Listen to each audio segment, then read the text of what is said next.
Добрый день, дорогие друзья, с вами Ева Лорман, и опять мы продолжаем серию видео. Так, хочу вас опять попросить. Вот смотрите, девушка задает вопрос. Как подстричь вот эту стрижку? Видите, что она жутко непонятная. То есть видно, что у нее там какой-то треугольник вот здесь есть. В чем вопрос возник? Кто? Вы стригли, да? Вот расскажите, в чем у вас возник вопрос? Во всех местах вопрос. Как, нет, не как проще, а что вы в итоге делали? Вы, естественно, вот здесь сделали. Потом вам сказали вот здесь сделать. Потом вам наверняка сказали вот это сюда каким-то образом надо тянуть, чтобы вот там вот где-то это все вот так вот подстричь. Вот так пальцы делать. Вот таким, вот как-то вот так можно даже. Да? Вот так это стрижется всеми людьми, практически всеми людьми, то есть ничего страшного в этом нет, но это ужасно неудобно. Что надо делать? Видя вот такой сильный перепад, и видите, кстати говоря, что вот в чем эта стрижка сложна. Тут еще есть градуировка. Вот она, вот ее как создать, и такой думаешь, знаете, как, кстати, ее стригут в большинстве салонов красоты? Берут вот так вот, сделали вот так треугольник. Потом берут филировочные ножницы, либо прямыми ножницами, и вот так вот это вот все делается. То есть здесь разреживается, делается какая-то там мнимая, неточная совершенно градуировка. Она абсолютно неточная, потому что ориентира вообще ни на что нет. Ты вот куда попал, туда и попал. Это называется, они это рассказывают, это рваная типа стрижка.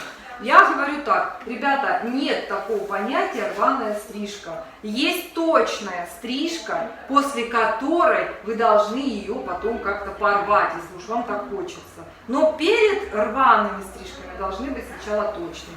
Вот что мы делаем? Мы делим эту часть волос на две части, правильно? Правильно. Теперь поворачиваем нашего клиента, усаживаем его. Расчесываем волосы. Можете, кстати, подойти, кому интересно, или видно, если можете подходить. В общем, что мы видим? У этой стрижки есть прямая линия. Есть прямая линия. Вот она.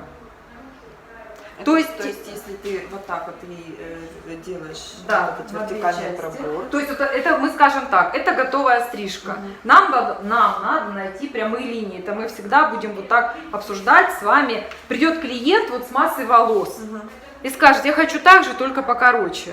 И вы будете стоять и думать, что значит точно так же. Так вот вы должны будете найти где-то в любом положении у нее прямые линии. Вот в этом положении, у этой стрижки мы нашли эту прямую линию, вот она.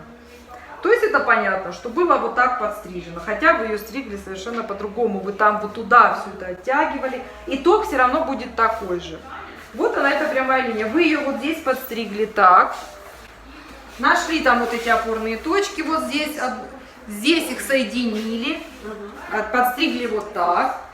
Там даже вот вторую точку, здесь нашли их, соединили, подстригли, сюда быстренько вернулись, их соединили вот здесь. Что вот это, скажем, да, что вот как это все? Это все очень просто. Вам клиент говорит, мне не надо такую длинную челку, мне надо челку вот такую, как она и сказала, например, мастеру, правильно? Говорите, отлично.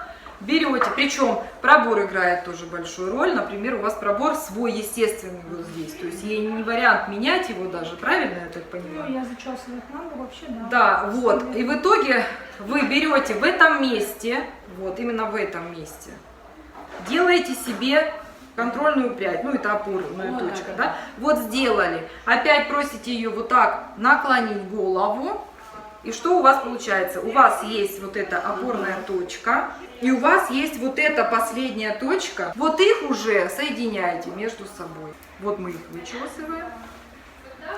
Вот тут, да, вариантов нет. Да, потом эту туда. Вот здесь, да, можно под уклоном подсечь, в принципе, как здесь и подстрижено. Вот вы нашли эту точку, вы нашли эту.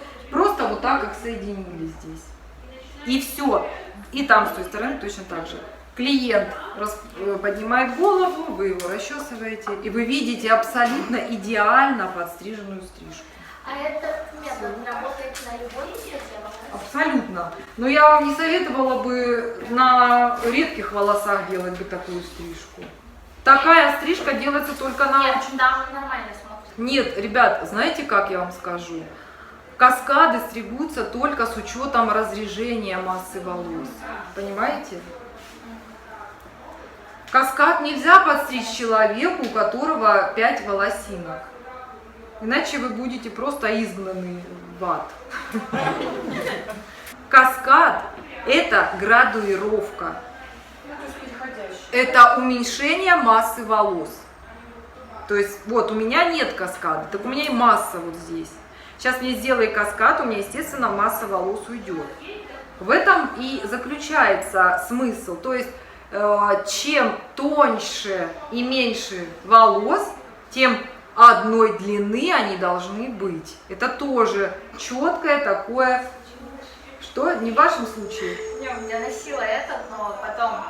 Не, ну у вас-то вообще бьющийся волос. К кучерявым, волнистым волосам это не относится, потому что там просто априори уже есть объем.